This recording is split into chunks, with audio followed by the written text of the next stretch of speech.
All right, we are recording. Good afternoon, everyone. Today is the April 7th meeting of the Finance Committee. And what I want to do very first is to welcome our new resident member, Kathleen Mitchell, who is joining us for the first time today. And she, as I understand, has been sworn in. So she is currently an official resident member.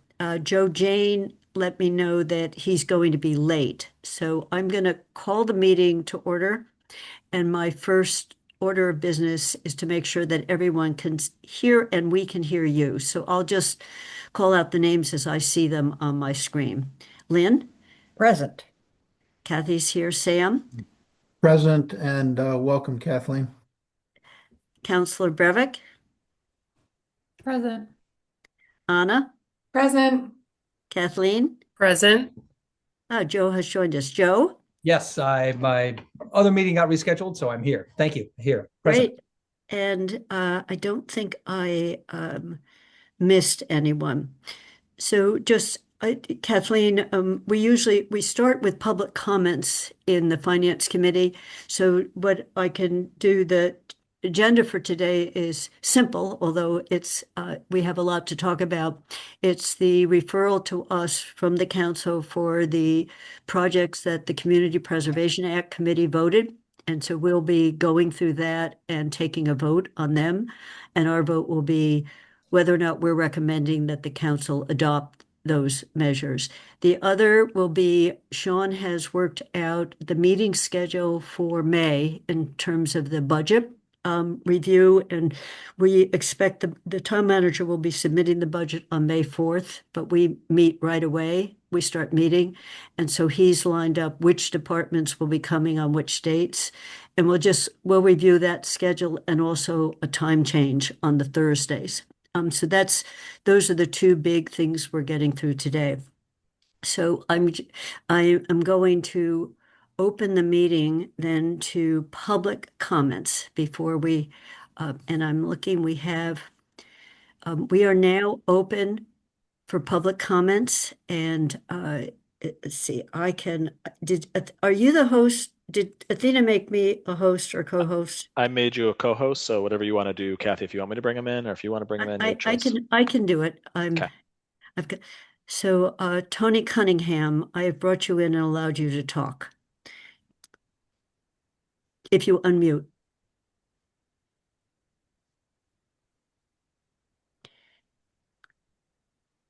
Tony, you're still muted. We can't hear you. You're muted. So if you're talking, we're not hearing you. It looks like your mic is asked to unmute.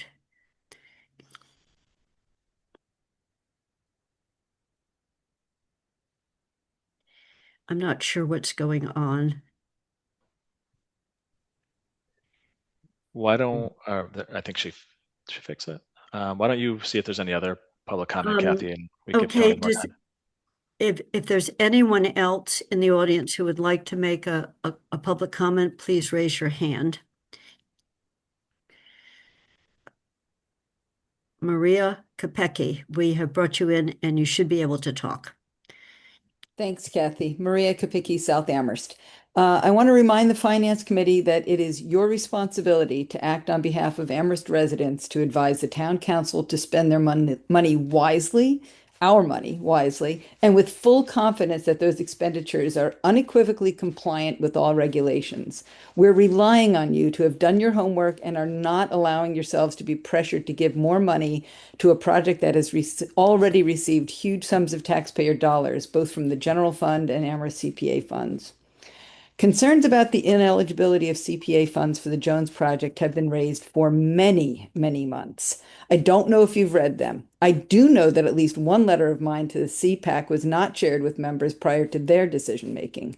Whether that letter or the many letters since that demonstrate the inappropriateness of the Jones application have been shared with you, I really don't know. All I or any other member of the Amherst public can do at this point is to hope that they have. It's particularly disturbing that a recent addition to your packet includes a highly inaccurate representation of the Amherst Historic Commission's input on this issue. If you had watched the AHC meetings, you would know that not only did that body not recommend CPA funding for the items before you, but critical information they sought during their deliberations was never provided, and their strong reservations about the funding was never conveyed. Many of us also hope that you remember the pledges made by town and library leaders every time there has been a vote to approve more funding for this project. And that is for you to not spend any more town money on it. Well over 1,000 people signed a petition a couple years ago saying just that. As you well know, Amherst CPA funds are taxpayer dollars of Amherst residents. There is no lack of need for those CPA dollars for other projects, the majority of which cannot get off the ground without them. This project, on the other hand, has been fully authorized and funded and will be completed, including all the items included in the CPA application. Your decision regarding these funds will not stop those items from being completed. Please reject the use of CPA money for this project and allow that money to be directed elsewhere. Thank you so much. Thank you, Maria. And let me just, are there any other public comments?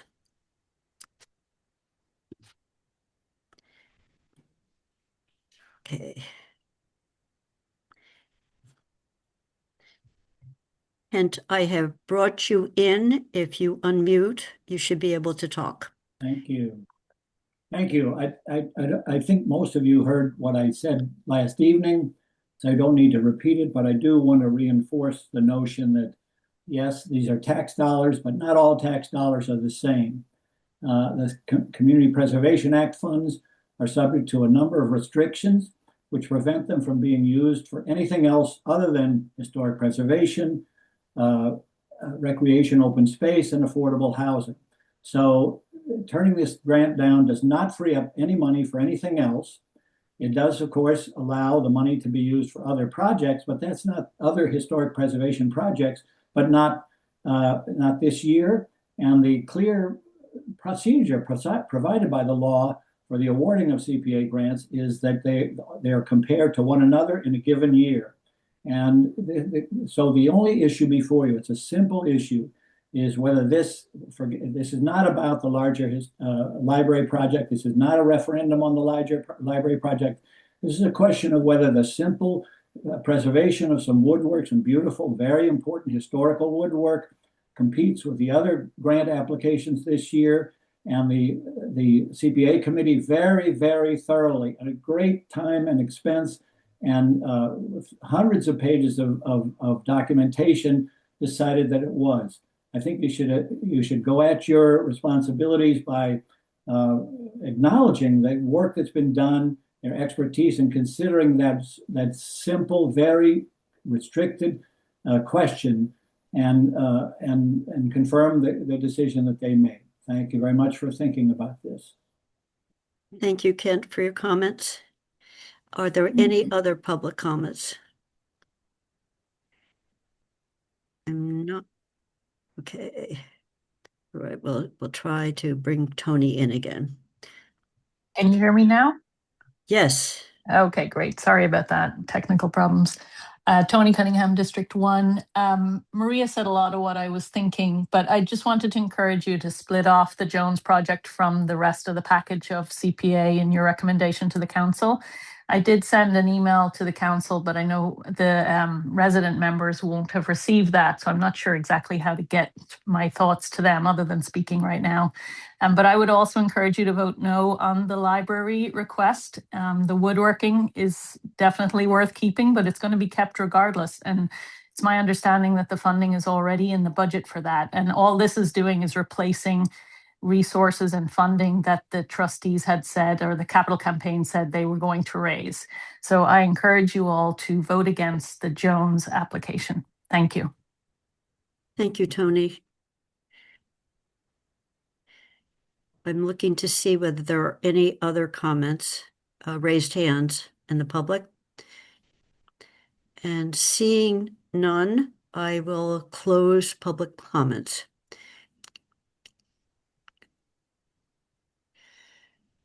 But so we have two financial orders in front of us. And I think if Sean, are you able to pull the first one up, or Athena? The two orders, just so people understand what we're looking at. One of the orders, the one for War Memorial Pool, would incur debt, and CPA is allowed to do bonds to finance, so that is separated out from the cash projects. Everything else on this list is what you could consider a cash project. They have reserve funds that they can pay for it without incurring debt. We, in the Finance Committee, what I hope we'll do today is pull out any that we have questions on, not pull them out of this, but just first focus on any questions. I sent some questions in advance on specific projects. And so we are doing a review of what's in front of us to make sure we have it. There was in the packet, CPA gave us a paragraph, sometimes a little bit more in paragraph, describing the project with more than just the dollar amount. So what I'd like to do, what I propose is first looking at this, and then if there's any project that we have questions on, get answers to them to the extent we can. Then decide whether we want to vote on it as a group with all of them, or whether we want to pull any project out and vote on it separately. We're making recommendations to the town council. We're not the decision makers. So if we pulled anything out, we would be still referring to this order, but we would be talking about moving something out. Is that process clear to everyone? Okay, so it would be first to just go through, Lynn. Yes, I just want to restate that I have a conflict of interest filing on one of these projects. It's the one regarding the Mill River Historic Trail. My husband is part of the application. That has been the case in the past when they have received additional CPA money as well. He does not personally receive any compensation. In fact, his time has been given totally in free, and I see no conflict of interest, but I wanted to make sure that I disclosed that. Thank you. Thank you, Lynn. And that's a good reminder. As Lynn knows, my husband, Larry Zacharias, is the treasurer of the District 1 Neighborhood Association, which is part of the application for this. He acts as treasurer, unpaid, voluntary, and he's actually not involved in the project at all. And I too have filed we have a relationship, and I actually talked to the state ethics lawyer who said this is not a conflict that would stop me from voting on the project.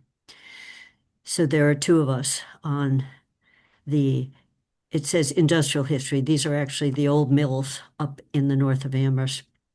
So are there any questions on any of the projects as we see them here? I have a question. Yeah, Joe, I don't know whether you can use the raise hand function. If you can, that would be great, but go ahead and ask your question. You can do it this way. I will see you I'm more likely to see you if you do it with the little yellow hand. Okay, cool. Just a kind of a dumb question here. How much, I just want to be clear about this. How much is the Jones Library asking for from the CPA grant here? Is it the 477,000? Is that what they're asking for? It actually, we have a memo from the applicant saying, acknowledging that some of the work had already been done. And so they've adjusted the amount to 330,000. So this order hasn't been adjusted yet. Okay. So does that answer your question? And they took out some that will be done before this award is made, if it's made at all. And so that will, if you look at the way this is listed, there's an estimated ending balance at the bottom.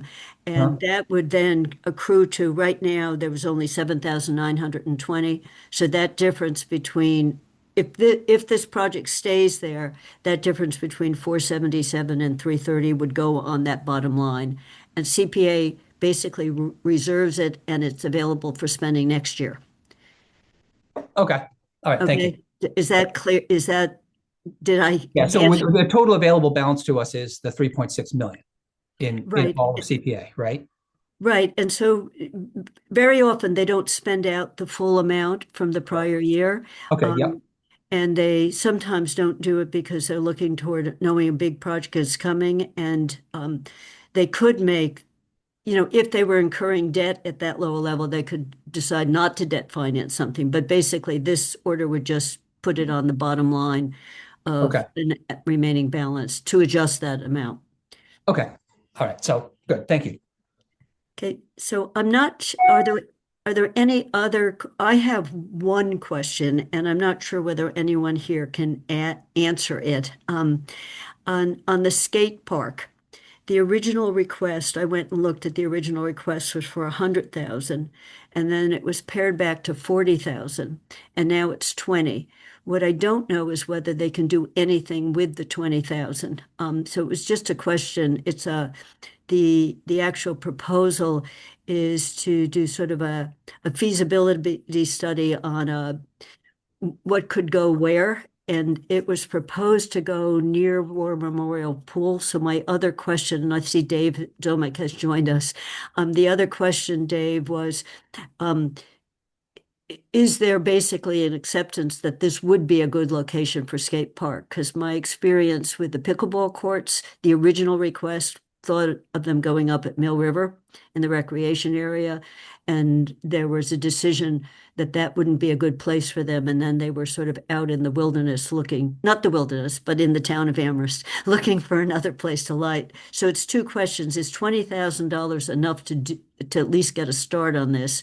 And is the proposed site of the skate park acceptable to the town? Those were my two questions. And Dave, I think probably you're the only one who can answer those, at least the second one. And I don't know whether Anna and Jill are both coming in on the skate park or not. So I I'm was not just going to questioning. mention, Kathy, that the CPA chair is in the audience and did just raise her hand. So I'm not sure. I don't mean to put her on the spot, but she did raise her hand. So she might also have some insights there. Oh, that's all. great. Yeah. Absolutely. Katie, I'll bring you in. Katie, I should have allowed you to talk. Thank you for joining us. I think I allowed you to talk. I think she's coming in as a panelist. Okay. Hi. Hi. I've been trying to wave my hand. I couldn't get, I wasn't sure if I was supposed to be in or not, so I was waiting to be called upon. Thank you for looping me in. Thank you for seeing that, Anna. Somehow I didn't see that hand up. So those are my two questions, Katie. So the first part is 20,000 enough for them to get started? And then the second, I guess, is, does the town agree that this would be a good location for it? Yeah, I think I can answer one of those questions, and thank you for sending them in advance yesterday. I have a couple of answers, and I know folks on town staff have other answers for you on your questions. But in terms of the skate park specifically, we had an original request from them, and after the presentation that they made, understanding that there was so many proposals and obviously not enough money for everyone, they gave us sort of two options. And option one for $20,000, which is what the CPA ended up voting on, was for a site selection study with limited due diligence for two different sites in the town. They working closely with recreation as well as other town staff to do so. The site selection study would include utilities, stormwater, natural resources mapping, regulations permitting, and a diagrammatic conceptual design for each of those. And the other option they presented was at $40,000, it would be all of those things plus a full schematic design for both site candidates with 3D renderings. So those, when we got that information, I think the CPA's deliberations, we thought, wow, we're getting a lot to get started with two different sites and sort of the ability to have public discussion about it and knowing that they'd be working with town staff and with the recreation committee, felt like that would be a good way to get started with the 20,000. Okay, thank you. And Dave, I guess the second question, when I looked at their proposal, they were focused on War Memorial. I didn't watch the hearing, so is that potentially an acceptable site to the town? Yeah, if I could, just to build on what Katie said and something you said earlier, Kathy, and this is one of the things we're trying to do. I met with the advocates for the skate park. We had a great meeting with the recreation department and the folks who put forth the proposal. And yeah, what we're trying to avoid is actually what happened with the pickleball proposal some years ago, which was a site was selected with almost no staff input, virtually none.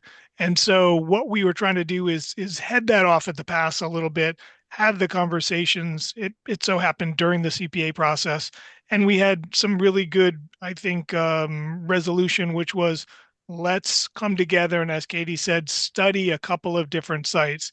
So the short answer is no, there is no determination that around War Memorial Pool is the right place for the skate park. We're going to look at a couple of different sites, and that might be a good place, but it is not the determined site, in large part because we don't have a site plan for around War Memorial Pool. Later in this meeting, you're probably going to talk about the bathhouse. Well, the bathhouse is the big fish in this little pond over there, War Memorial. Where do we put it? How do we fund it?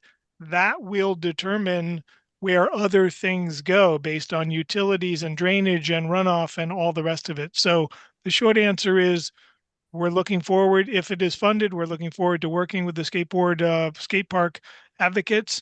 And we will do that if it is funded. I think the other question is, if this study is funded, what comes back in future years will be a much bigger ask, probably in the neighborhood of $750,000 to $1 million. And that'll be for future boards and committees to consider if we find a site and a design can be put forth. So we're looking forward to this first phase.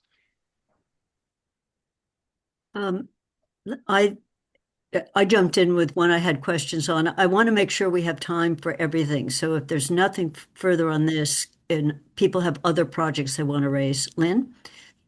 Yeah, Sam? I actually want to raise a question on this one, and that is that going forward, should we actually build a skate park, what is the liability to the town for injury that might occur at that skate park?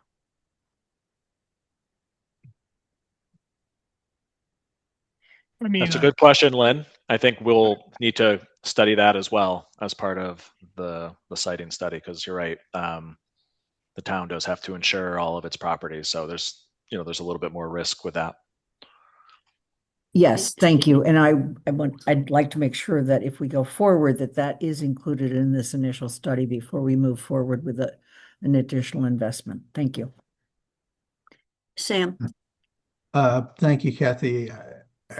Did I hear you correctly earlier that questions on anything can be brought up? Or are you limiting Yeah, it no, to- questions. What I'd like to do is just pull out any projects that people had questions on. Let's wait to Jones till the last, but just make sure there's a long list of projects, and I didn't want to ignore the fact that if we're recommending that the council adopt it, that we've at least, if we have any questions on them. So that's the issue, Sam. So anything else? I mean, Jones we'll definitely talk about, but Yeah. So I had a question. I saw the deliberations of CPA and the presentations. I read all the letters and documents that came in, and we recently did have a request or a lowering of the amount for one of the projects, the Jones. I saw the Goodwin Memorial request or recommendation to put into reserves. So I'm wondering, and maybe this is a question for the chair of the CPA, does, or to whomever, I'm not sure if she's still here with us or not, if there's an increase in the cash available. In other words, there's going to be at least 140,000 cash available. Does the CPA committee plan on meeting again this cycle regarding projects that might not have been funded? I realize that's not the question before us as a Okay. finance No, committee in no, terms of, this can be part of our report, yeah. Sam. Yeah. So a question arises if there's additional cash. As I watch the deliberations, one of the projects that didn't get funded was pickleball. And I saw interest in pickleball from committee members, but the thought was this year wasn't the year to do it. But that was followed by a recommendation, a commentary that, well, this may be a done deal and it may not come back to CPA again. So I'm curious if they have any uh, plans to meet again on projects that may not have received funding. In other words, I guess the question is, Yeah. what might they do with additional cash or additional funding that has not been allocated or requested? Katie, I think that's to you. Would you Yeah. meet again? Yeah, thanks, Kathy. I think that was one of your questions as well. And we do not currently have another meeting scheduled. It's been the practice that we haven't had that happen in a long time, having money returned from a recommendation from our recommendations. So we certainly could. It is a long process, Sam, as you know, to bring everyone together, to have public comment, to do that work, and then bring it back as a recommendation to the town council. So I think we're under a little bit of time pressure. And one of the questions that Kathy had was, might we do that? And might we reduce the amount of debt requested for the War Memorial Pool? And I can't speak for the committee, obviously. I'm just one of the whole. So we would have to meet again. But I did, I noted, well, I wanted to note that you all have the ability to reduce amounts, and you could, instead of adding to something, you could reduce the debt without the CPA having to meet again. So I think that's up to the town council, not you, the finance committee, but the town council has the ability to do that. And so if you didn't do that and there was funding sort of left on, quote unquote, on the table, we, as a committee, we would have to decide if we had the time to come back and meet again and then bring our recommendations back, et cetera, before June 30th. I think we feel really good about the process that we went through and the details and the all of our deliberations. So we feel really good and strong about our recommendations as is. Thank you. And just so people know, we could bring Amy in as well, but the other order that we're looking at is 1.5 million for the War Memorial Pool. So that was the interactive that Katie was saying, that if there was a substantial reduction in one of the ones in cash, potentially the debt that they had to go out with for that would be less. And I didn't know whether, finance can recommend things, right? So this isn't necessarily what's going to happen, but when CPA takes on debt, it decreases the amount available in future years, because it's spread out over time, the repaying of principal and interest. So there is usually an interest as much as possible of avoiding it, except when major projects come in. So that was just the interaction between those two. It's not that War Memorial is a subject to a yes or no on another project, potentially the debt. Anna. I wanted to respond to Lynn's question about liability. I had looked into this, anticipating the question, and it's actually really interesting because, first off, there's far more claims from things like dog parks than there are from skate parks, and there's a higher risk of injury from pretty much every other field sport than there are for skate parks. So one of the things that the pieces from the American Planning Association and an insurance journal, who knew, talked about the idea of the assumption of risk. And so how folks are essentially, there's a lower liability because people are already assuming risk by engaging in the activity. And so long as there's, a sign posted that says, hey, skateboarding can be dangerous, please wear a helmet, then we're kind of covering that assumption of risk element. The Planning Association also said something really interesting, which is you're lowering your liability because you're giving people a place to skateboard that's designed for it. And so you're actually possibly removing an activity from areas that are more likely to cause injury, such as parking lots or benches or whatever it might be. So I thought it was really interesting. I was expecting to I think the skate park project is great, and I was expecting to have to go to bat for it defending the risk, but then I found out that the risk is actually a lot lower, and that liability insurance, one of the articles quoted, $1 million of liability insurance for $2,500 a year. So it's relative. I don't obviously know if that would apply to us, but the cost is very, very low, especially compared to other things that we might already have to purchase liability insurance for. I just thought that was an interesting, helpful piece for me in considering that project. Thank you.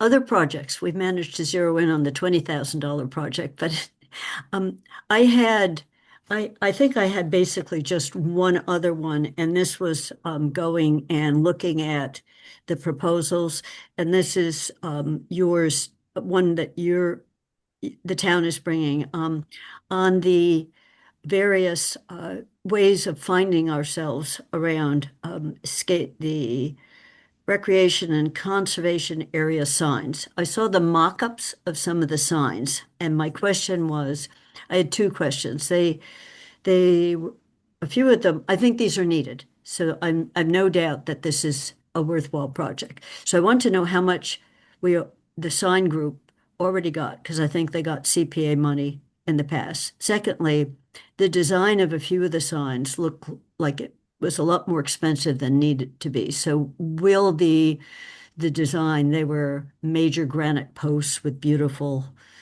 sign in it. And then I worried a bit about the color schemes being able to be visible. So it was a question of, if this gets approved, does all of that happen with any public input on the cost of individual signs, the design of them, and the visibility of them? Because one of the issues on some of the signs we have now is you can't see them, and you can't see them when it's gray outside.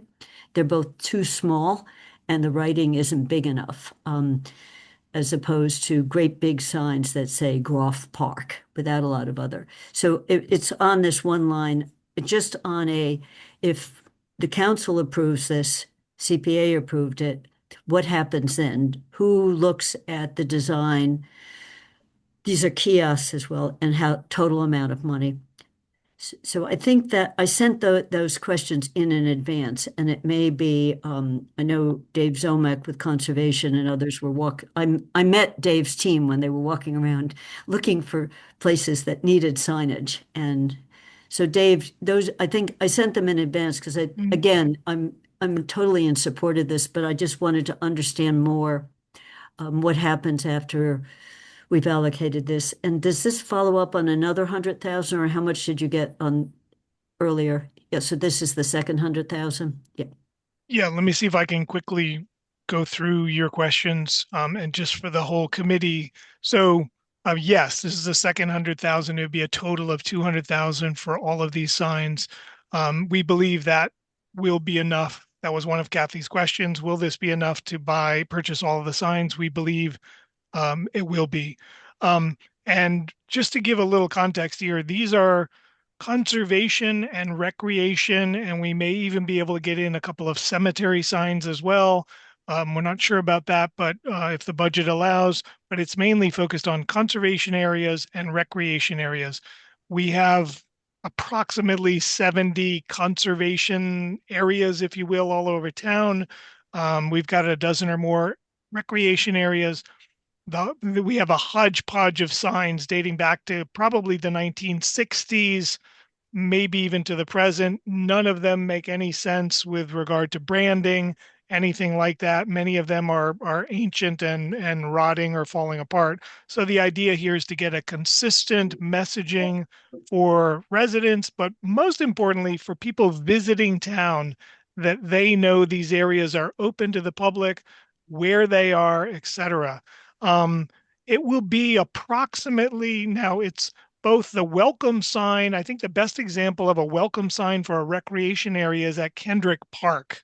Um, and that is one of the newer signs we have. All the other recreation areas are ancient wooden signs.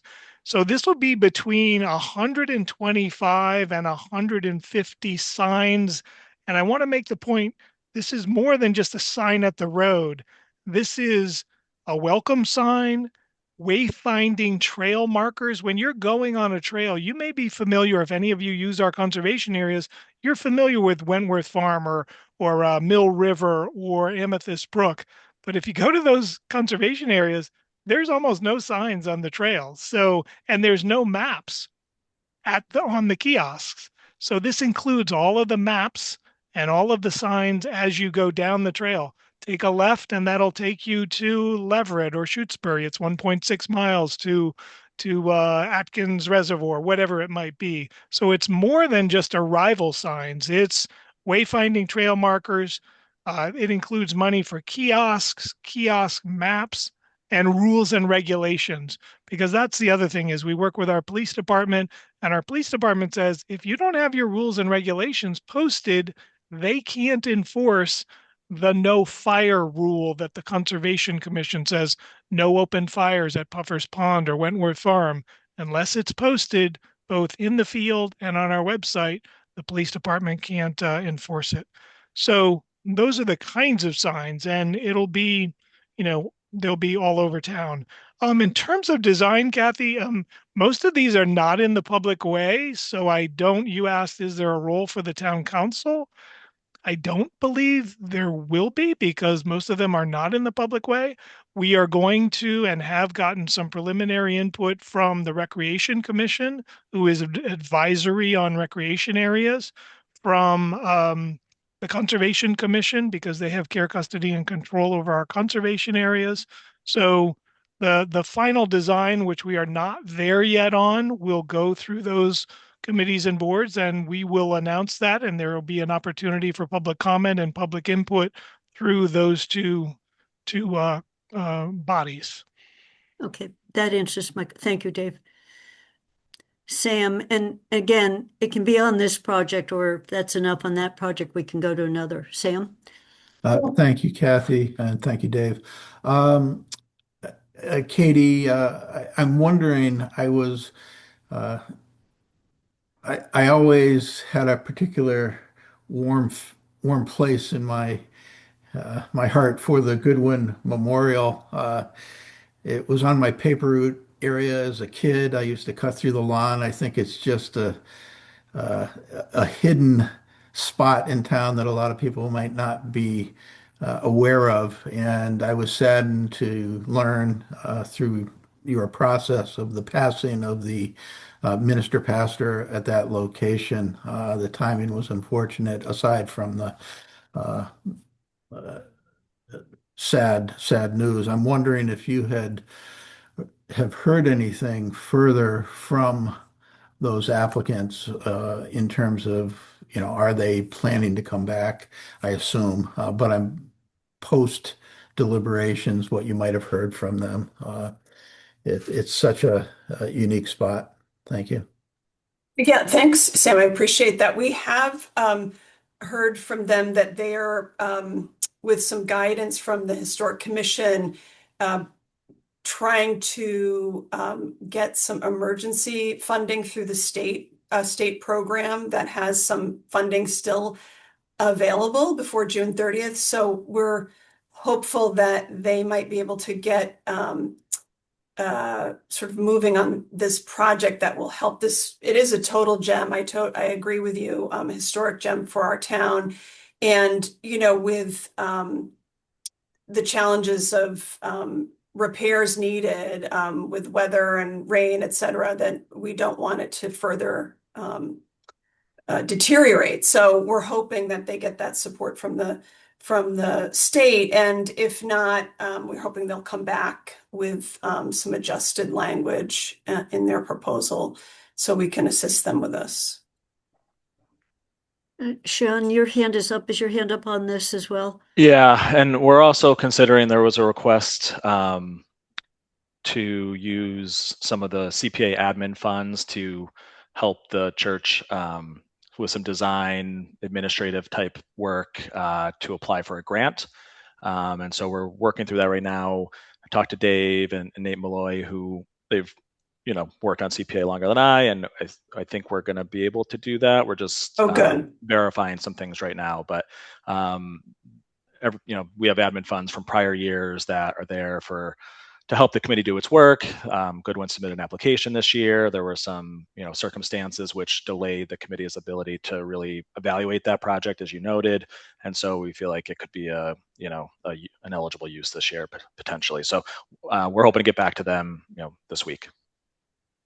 And just that's great news. Thank you. Sorry, Kathy. No, that's okay. It's just for everyone's reference, it's not on the list right now because it wasn't ready. And the committee said, should they come with a better form proposal, there were sort of reserve funds set aside, but it sounds like there's an attempt to help in the short term, in the immediate term, I guess. Yes, in the more immediate term, yeah. The hope is that they'd get the funding from the state sooner than they might get funding from, after July 1st from the town through the CPA funds. Other questions on any other projects? I guess I sent one other one in. I went through them all last night. Just the other one was Dave on trails. The way it's worded, the 100,000. This is the trail request is 100,000, and the trail request said an annual. And it's an example where bridges that are falling apart, construction. So my question really was, is this an annual request of CPA, or is this an ongoing every year 100,000? That was purely my request. I walked on some bridges where my foot goes through the bridge, so I can see that we need to do some work on some of them. Yeah, I think the use of the word annual is kind of foreshadowing, and I made this clear to the CPA, or I think actually Aaron Jock made this presentation, that we just, like anything, these are capital investments. We just need to be allocating CPA funds every year for 140 miles of trails, dozens of bridges. These bridges, I will say that the days of putting 2 telephone poles across a brook are over. That will never happen again in Massachusetts. It was wonderful while it lasted, but the bridges we're doing now, are $30,000, $100,000, and they're going to last for decades.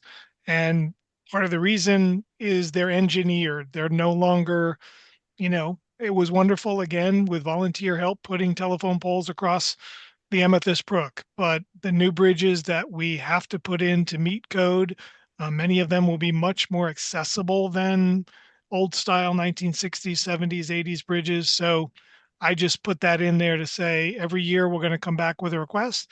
There may not be funds every year, but just expect a request. And frankly, we should be doing the same things for our recreation areas. Every year we should be investing in those recreation areas, and I'll work with DPW and recreation staff on those proposals. So any other questions? And I want to, I guess, I know Amy is in the room on War Memorial. That was the one other one. And the War Memorial doesn't show up on the cash list. It's the borrowing. And so my question is, does this complete the amount? So are we now at the point that there is enough money for the War Memorial bathhouse? That was kind of a simple question, because I know it builds on an earlier support. And Amy, if Amy's in the room still, that I think Yes. yeah. Yeah, although I don't know if Dave wants to answer this one or if you want me to take it. Dave? I mean, either way, you can start out, Amy, if you want. Okay.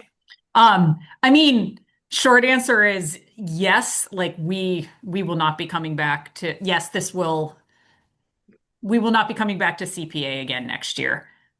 So this with the funding that was allocated in the past is um,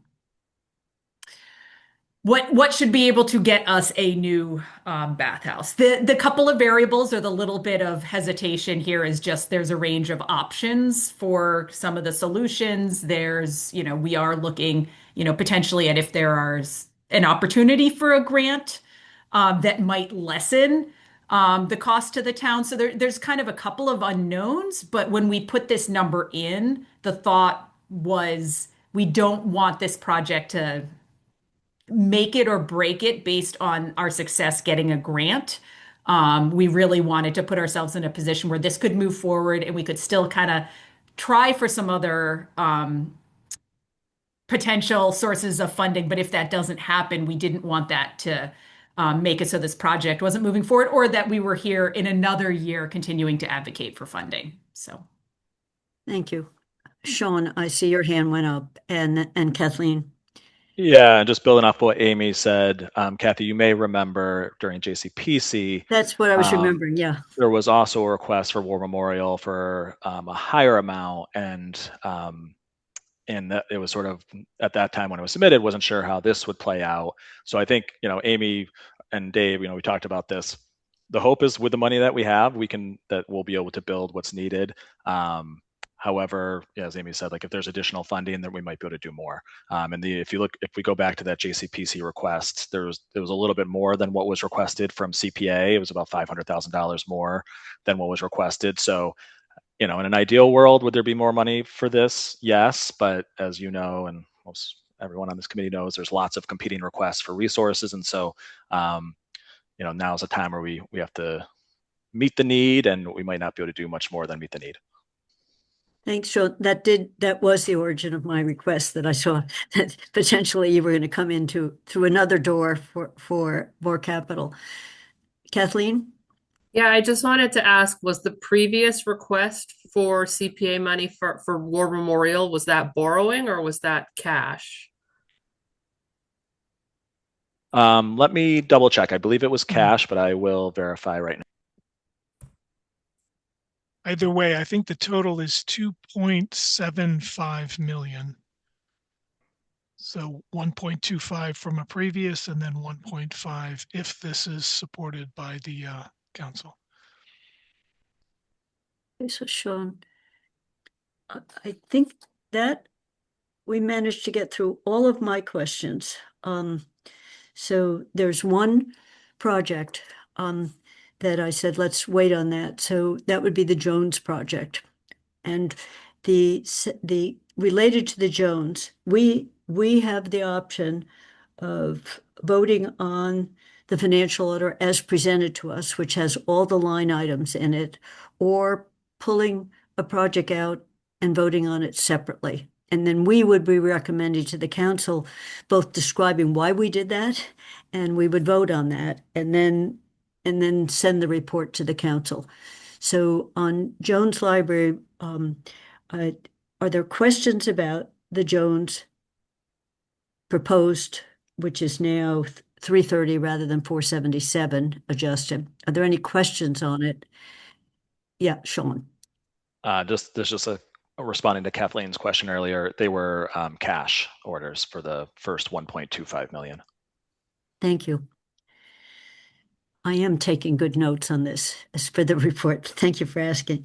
So on Jones, are there need to know more about the project itself as proposed? And then the second is, do we want to separate it out to vote on it separately?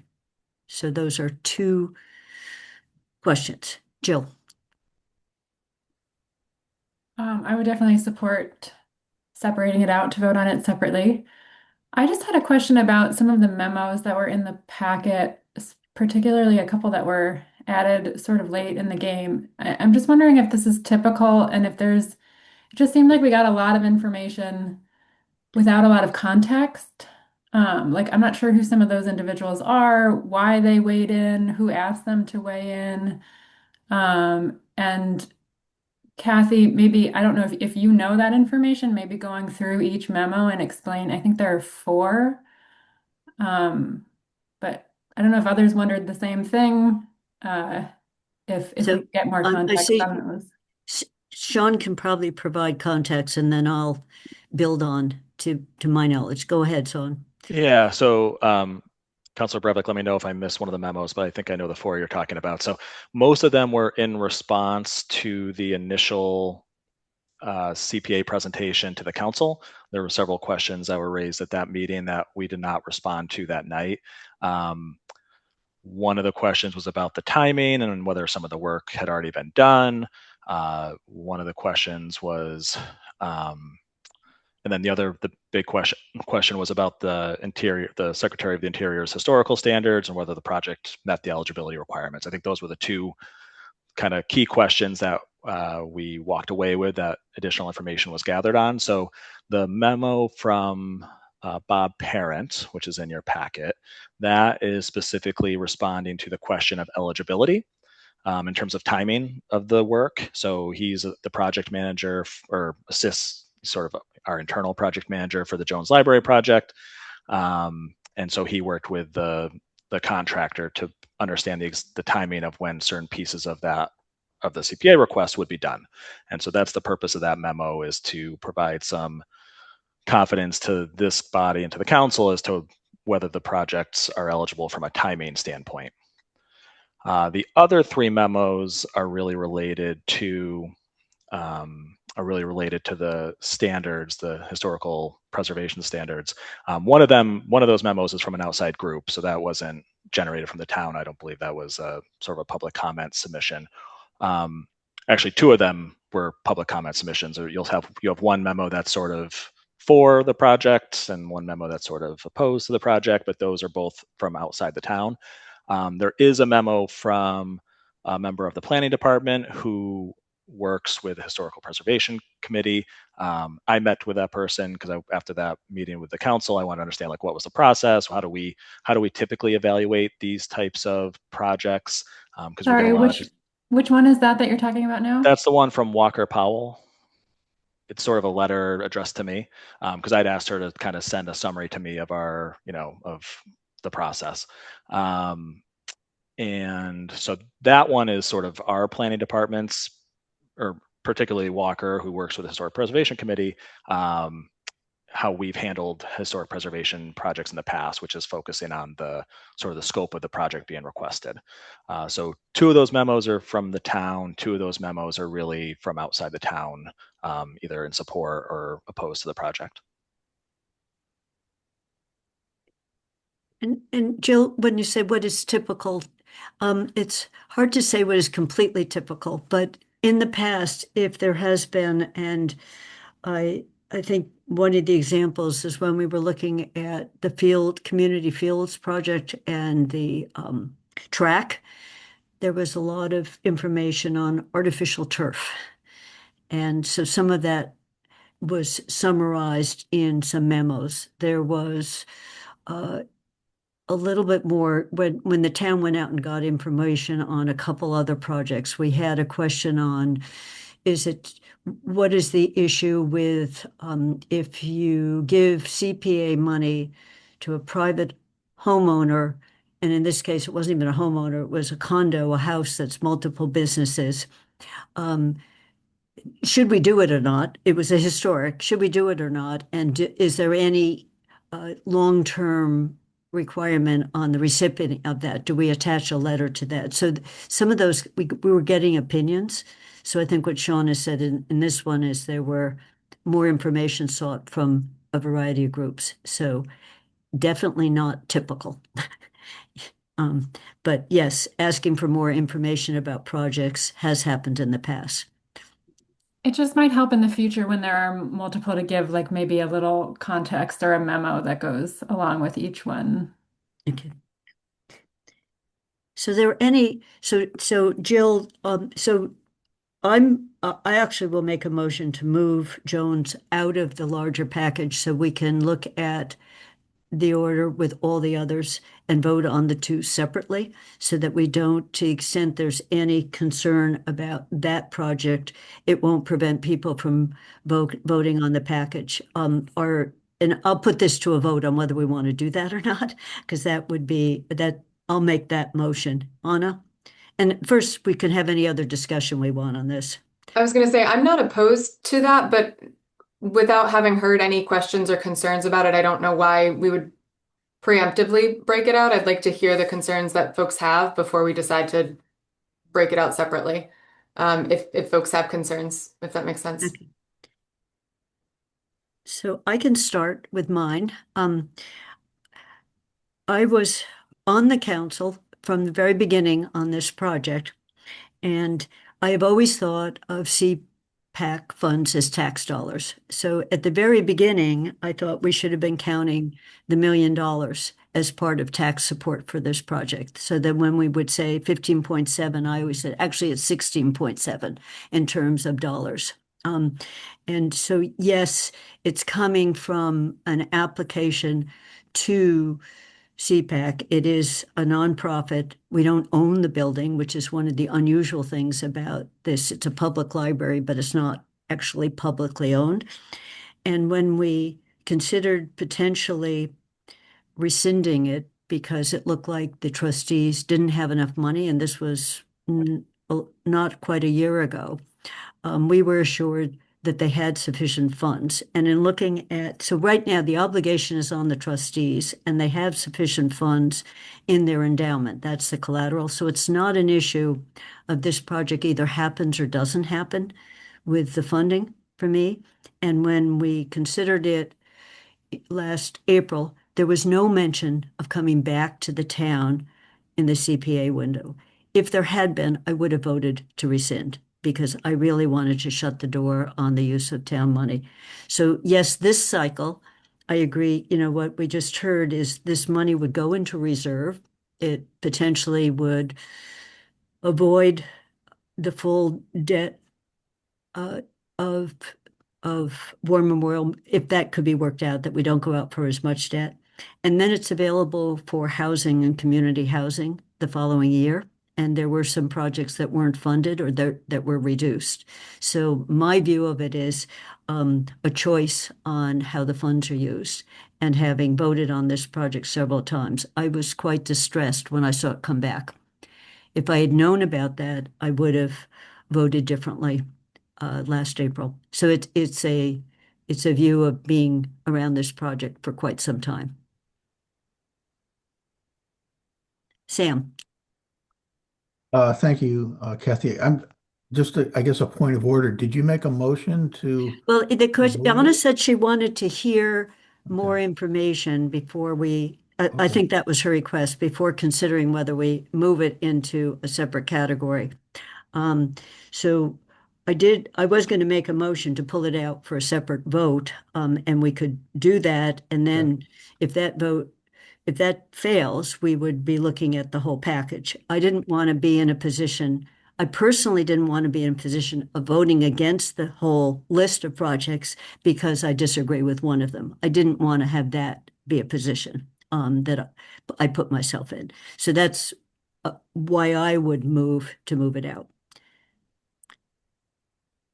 Anna, I don't know whether that answers your question. So I can make a motion to move it into a separate vote, and we can take a vote on that. And then if that fails, we can leave it in the list and vote on that. Anna. Yeah, just to clarify, I'm not opposed to breaking out the motion. No one had stated concerns or questions about the project yet. And so I wanted to hear those because I don't want to put anybody in a position of feeling like they have to vote a certain way due to one project. I wanted to have the discussion before the motion. Having that motion didn't feel like it would impact the actual discussion of the library project. So I wanted to finish our discussion of all the projects before deciding how to vote a slate or separate items. That's all, just to clarify. Okay, so let me just try to be clear in terms of, I don't want to, that we have before us a list of projects. If there are any questions on any other project, we should make sure we address those, including War Memorial. If there are no other questions, I'm making a motion to pull Jones out and vote on it separately. And I'll see whether there's a second to that motion. I'll second it.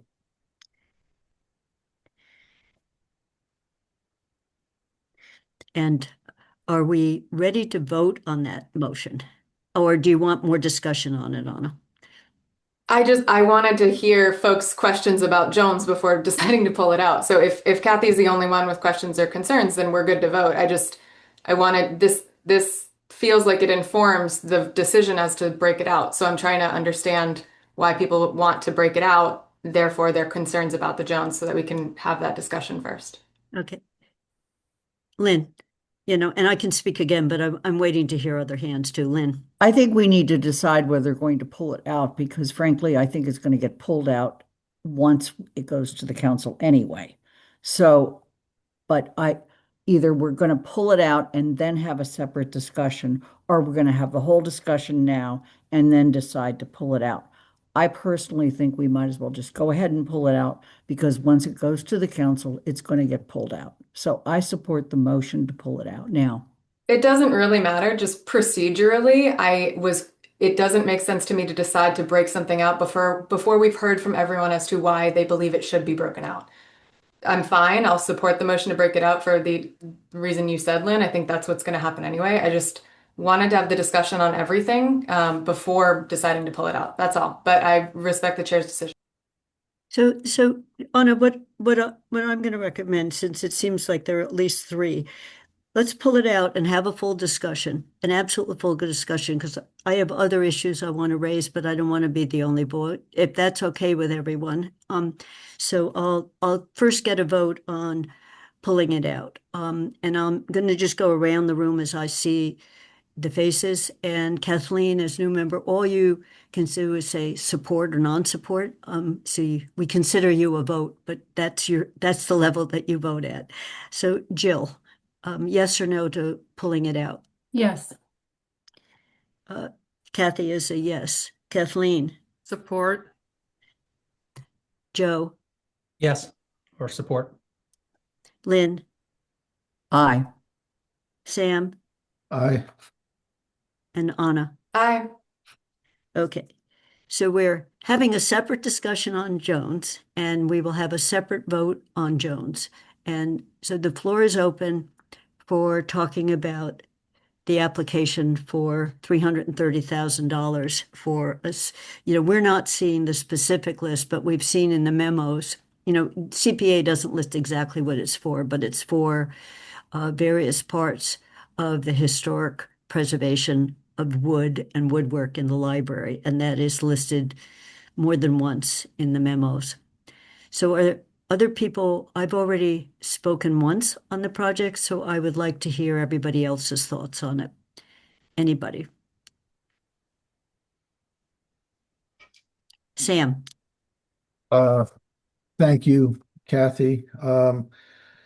So I seconded the motion just because it's clearly the project that has the greatest level of discussion. So I thought it was warranted based upon your request.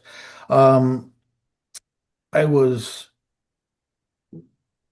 going to bring up the reduction of the request from source 475 to 330 based on work that had already occurred.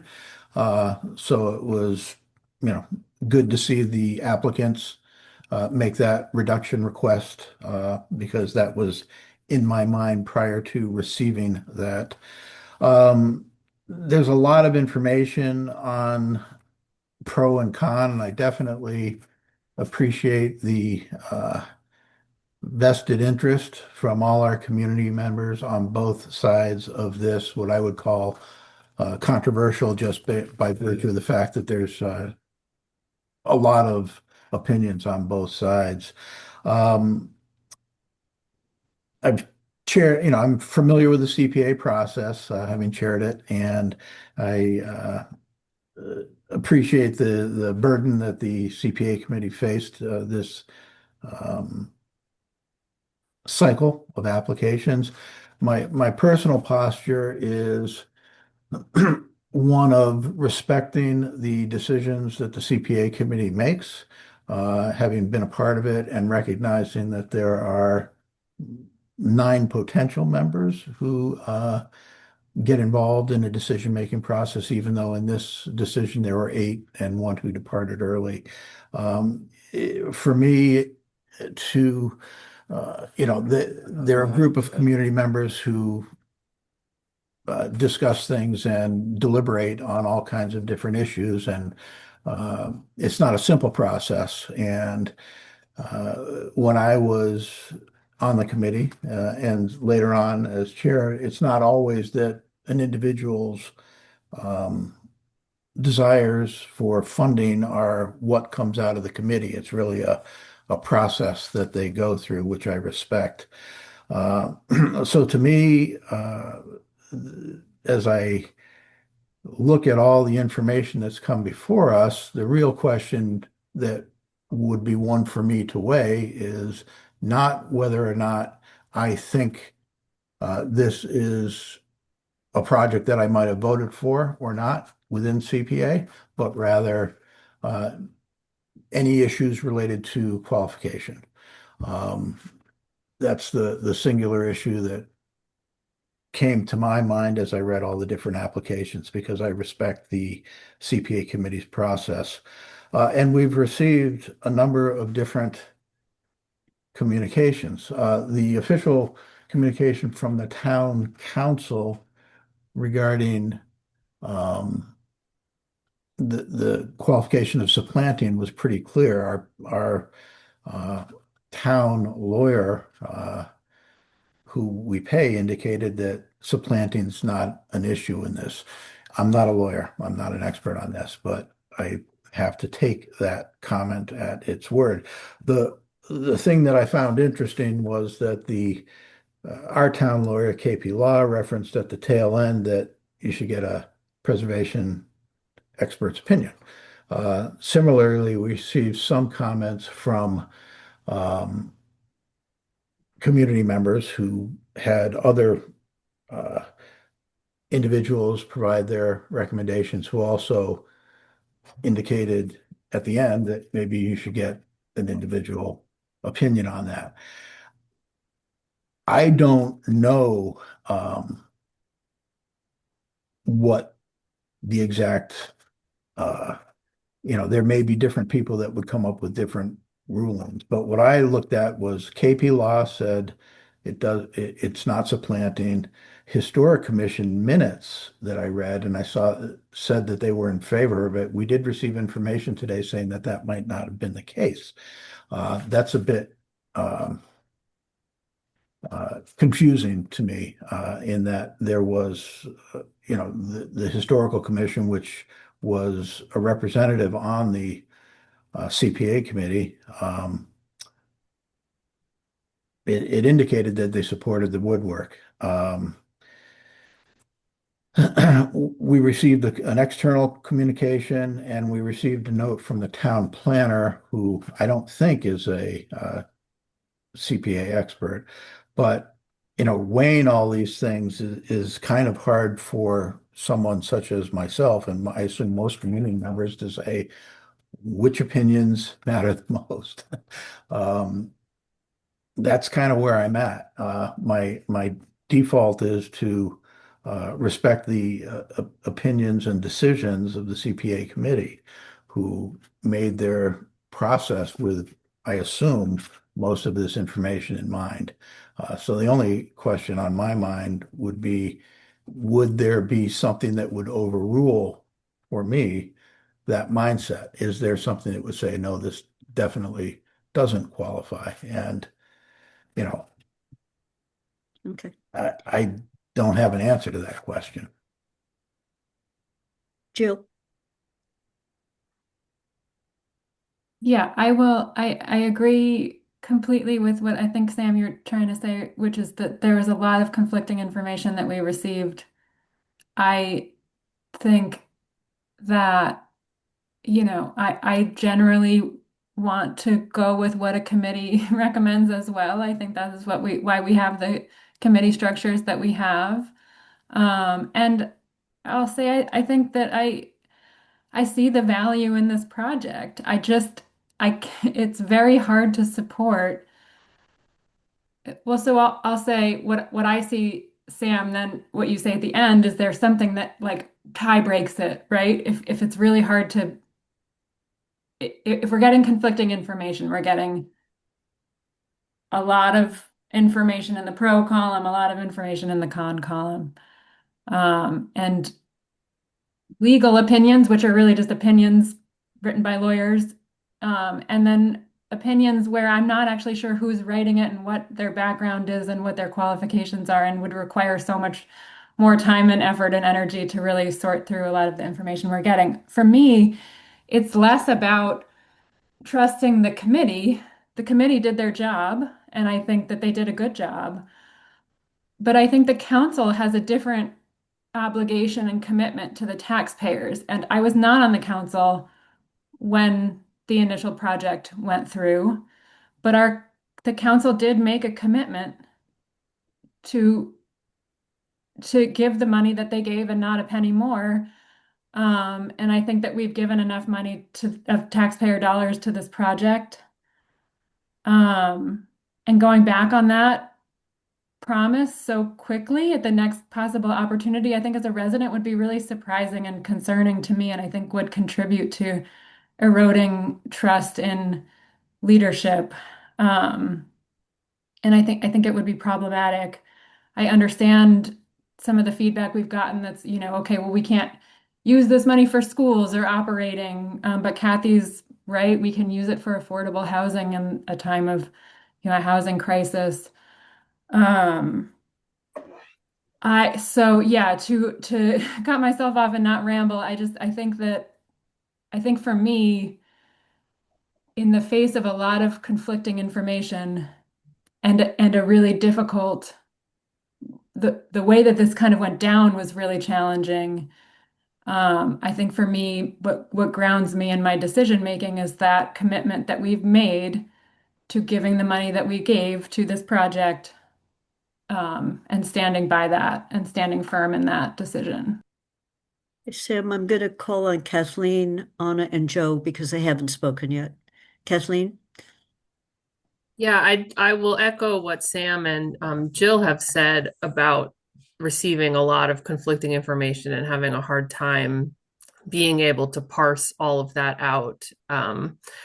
To me, one of the things that really sticks out among all of that information, and I went back and listened to the CPA meetings again, where this was discussed, is that when the question came up about the project coming back to CPA after the council has made, seeming to have made a commitment to no more town funds going to this project, I recall the chair of CPA indicating that that was not part of the guidance that CPA was working on, it was not the CPA committee's responsibility to take into account that kind, whether the town has said no more tax money or no more town money.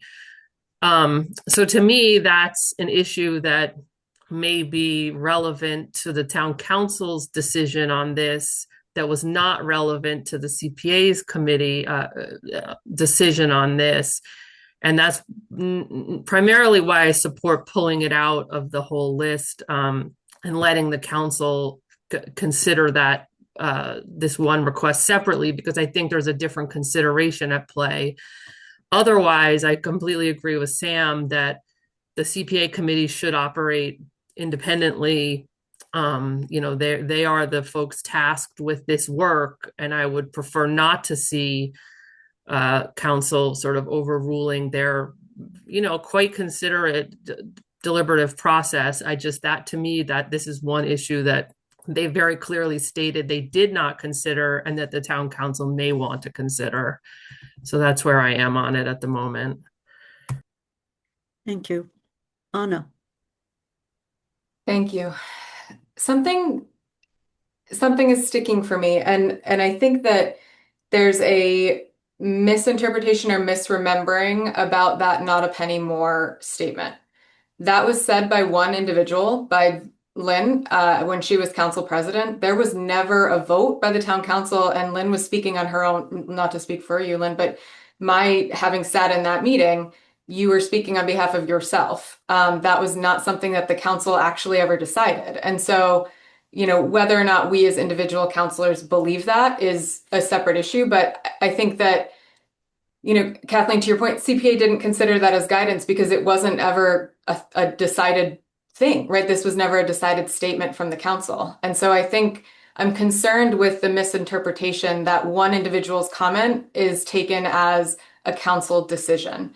Even if multiple individual councilors said that personally was their belief, that was never a vote of the council. So I would encourage us to kind of reframe that particular statement and how much we're letting it guide our view of this project, because it was not guidance. And for me, I think I see our role here as an extra layer of scrutiny, but I do also trust the CPA committee to understand what they plan to spend their funds on. So for me, I do support this right now.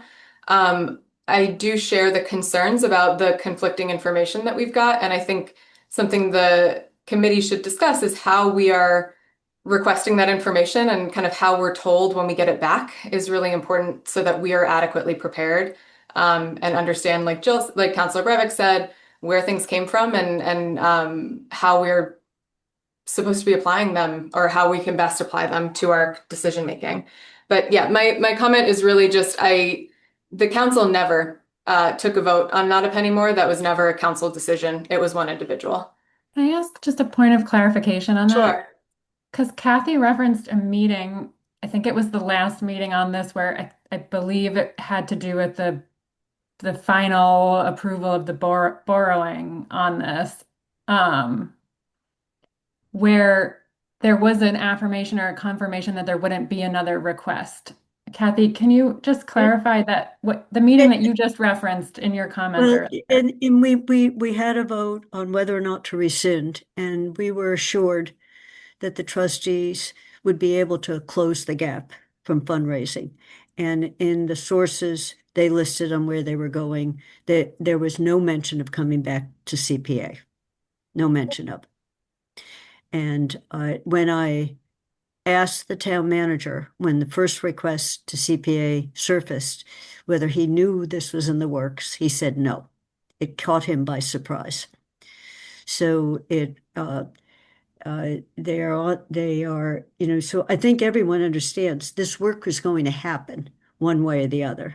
And they have an endowment at stake that has the funds to pay for the remaining amount that they assured us, and they have pledges outstanding. So at that one, Jill, Anna is absolutely right. We have never taken a vote on what we interpret as tax dollars. What I said is I always thought CPA, and the very first vote, way back when it was only 36 million, I tried to count the million of CPA as tax dollars and not included as fundraising. So that was, and I was overruled. That was not voted, that if we said 15.8, general tax revenues would only be 14.8, that the two together would add to it. Lynn, the way we voted on it, CPA was separate. So it was, and there wasn't any effort to come back to that and say, do we owe 14.8? And that was, again, when it was at 36 million, when the gap was about 5 million. So that's the history. Anna is right. We never voted that from any source of taxes, but I think of a surcharge on our property taxes. So, but just to clarify, Kathy, while you believe that, the town's portion has never contained CPA. CPA dollars have always gone towards the library's portion in terms of what line they fall under. That's absolutely right. And when the trustees were asked on a renovation project, wouldn't you apply for CPA? And they said they might or might not, even though it would be historic. So in other words, there was CPA was always potentially on the table for restoration. You clearly don't apply for CPA for just renovating. If you're applying for doing it, you only apply once. So it was always seen the same way the schools went, we've gone to it for track and field, that CPA has usually been when the project wouldn't happen without CPA money. That's typically been when we've looked to CPA as a town. And as everyone I think knows, this is funded at this point.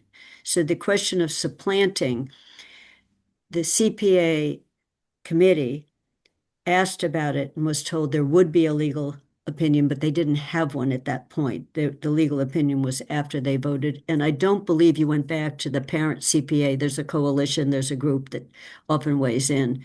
It was sent to the town lawyers. So Anna, you are right. We never definitively said we all consider CPA as tax dollars. That is true. So I see, again, Joe's hand is up and Lynn, and then I'll come back to Sam and Jill. Joe? Yeah, mine's just really quick. I'm just looking at this from just the dollar amount. It seems a very small percentage of the library's budget. From we're going for 300 plus $1,000. And I just kind of think that, yes, this is going to happen regardless. I believe in the library. I think it's a great project. It's awesome. And they're going forward. But, I feel that those dollars, we should consider those dollars and the leverage that we get as a town in some of our other projects. These are smaller projects that we're looking at on the sheet, right? But we have more leverage with those dollars. They're going to be covering a larger percentage of expenses going towards any other project we look at. So I'm just kind of looking at that, like how much is the library really getting out of this? Out of a massive budget, we're going to throw in an extra 300,000 for them. Yeah, they could tap their endowment. They, maybe they bond it out a little bit, but it's a very small percentage in the size of that project. But I feel like there's so much things there's other things that we could be focusing on here in town where those dollars will go kind of a longer way in terms of implementing and supporting some of these projects that don't have such huge budgets, right, from a percentage basis. But those are just kind of my thoughts about it. But stop Thank there. you. Thanks. Lynn.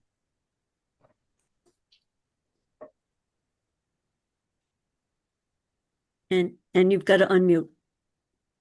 Thank you very much. I'm going to go back to a few things that have been said and then a few other things.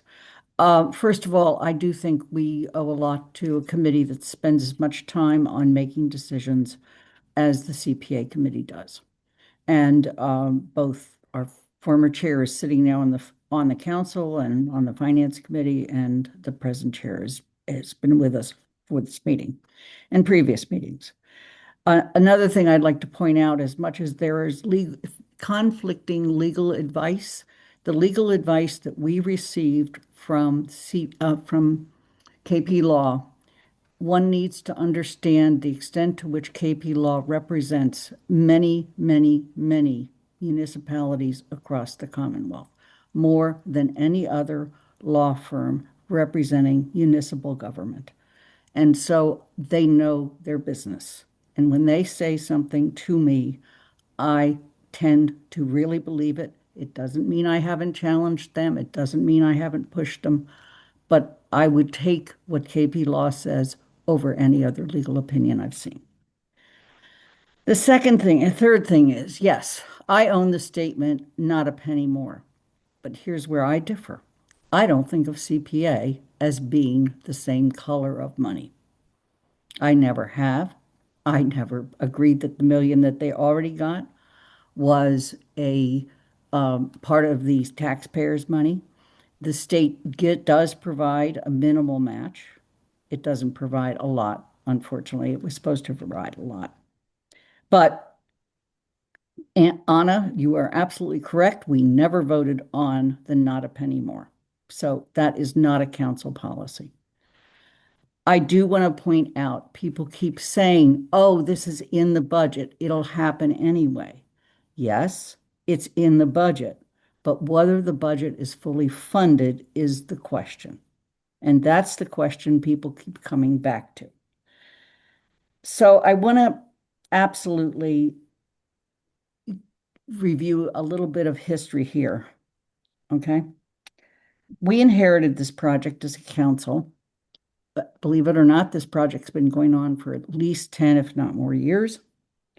The project survived COVID, which led to additional bump in cost. It has continued to survive enormous opposition and controversy in this town, mostly because it happened to come before other projects, not because people are opposed necessarily, but they decided this is where they would put their stake. And that opposition has gone so far as to cost this project an additional close to $10 million more. In addition to that, people who in opposition have gone so far as to write the federal government, leading to the withdrawal of over $1 million grant that that Representative McGovern helped us get. In addition to that, Mindy Dom and Joe Comerford, every time we've had to go for an extension, which was 3, have made sure that we got that extension. And in addition to that, when it was important for us to get a 6th year of money, they also went to bat for us and got that money. So this is a commitment that's been out there. It's a commitment that has an ongoing controversy about it. The doors will open on this project at some point, and I hope that we all can find in our hearts to feel that this is a good addition to our downtown and see it not just as a place where books happen to be stored, but as a community center. Because what it is a lot more than the traditional library that we think of. So I find this an unfortunate situation that every year, for some reason or another, this has to publicly be redebated as to whether or not we feel we should have a state-of-the-art 21st, 22nd century library in Amherst. That's all I have to say. Thank you. Thank you, Lynn. Sam and then Jill. Thank you, Kathy. There's been a lot of comments and discussion through the years that we've all seen and paid attention to. I think the community members who advocate in favor and community members who advocate against this library are genuine in their motivations, and I don't think they should be delegitimized as why they're doing things, nor blamed necessarily for any particular expense. I think folks have been what's the word? Honest brokers in their own opinions and discussions. So I'm a fan of non-personal type discussions on the subject. It's certainly, from my perspective, legitimate for those who are against the library, perhaps for a variety of reasons, to bring up the issue of what we've paid so far as a town and, to discuss that these are tax-funded dollars. They do arrive, CPA does get funded through the town, but there's also matching funds from CPA.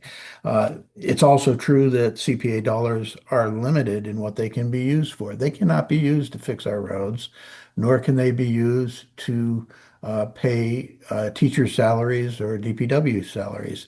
Could they have been used for the roof on the middle school?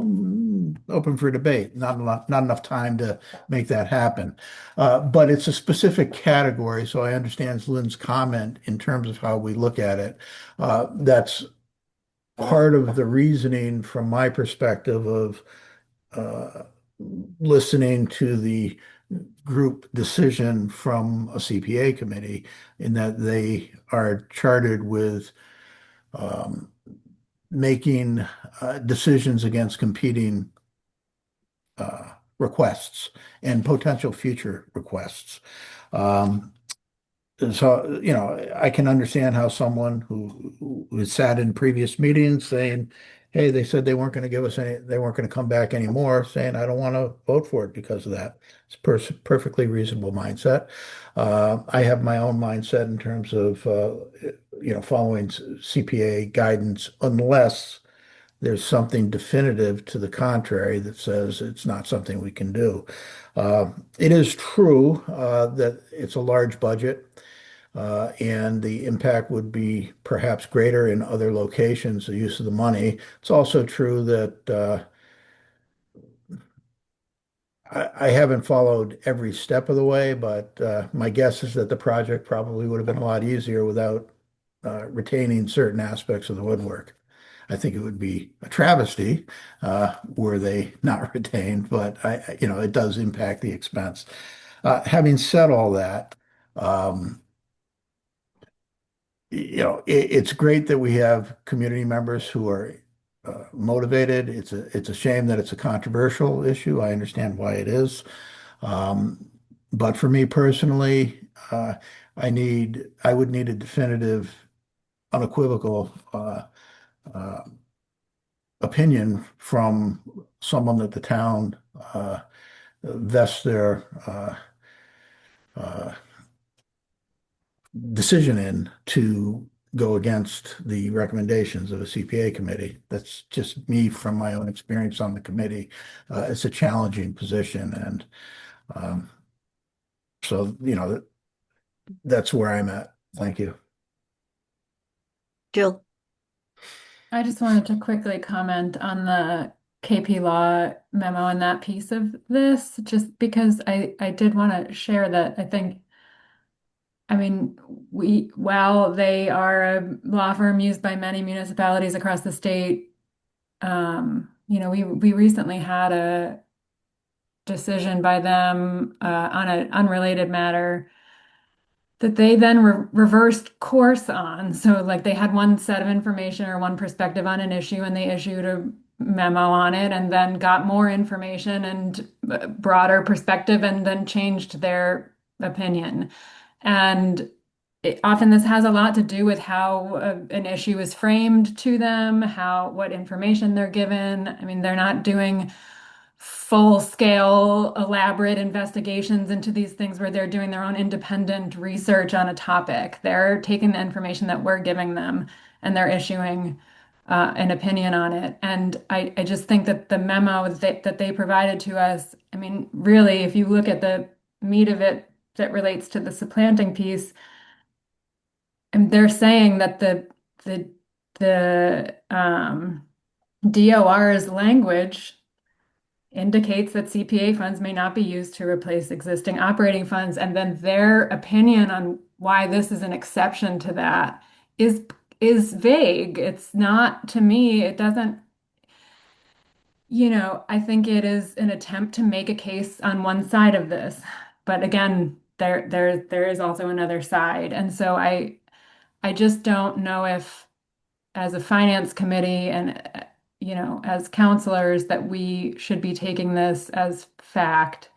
I think that I don't know if there is a way to consult with the DOR directly, or if there could have been some other homework done prior to making this request, or just more put into it to avoid this level of upheaval. I mean, it's hard to see kind of like what this has done and how many emails we've gotten and how many people have written these memos and how much time from our staff and others have gone into this one. Like, I feel like there should have been a way to get a really clear answer from the DOR on whether this was a yes or no situation.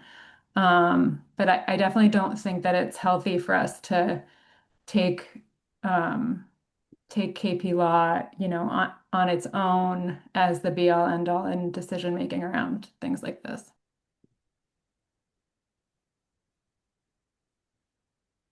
So I'm not seeing any other hands. I could correct your timeline a little bit, Lynn, that the big jump in costs was COVID. And as you remember when we got hit by that, we asked the Library Commission not to award the grant, to wait, because we weren't going to be able, the town did not have the money to do this. And it was when it was at the smaller level. And then there was a second delay when the bids came out too high, and we had to go back and redesign to try to get it back down. And then there was another delay that the library trustees did not start the 106 process really early.